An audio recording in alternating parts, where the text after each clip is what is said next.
பேசிட்டு வரோம். நியூட்ரலுக்கு சேஞ்ச் அந்த மீட்டர் வராது. உள்ள உங்களுக்கு எல்லாம் மட்டும் போடுது. போகுது அந்த மோட்டர் ஆப்ரேஷன் பண்ணுற சைடில் ஆன் பண்ணி மேலே கம்ப்ரஸர் உள்ளதுங்க.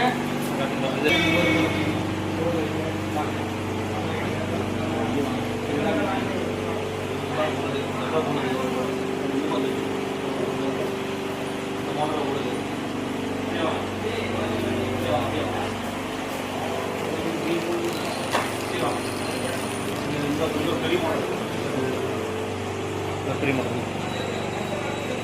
ஓகே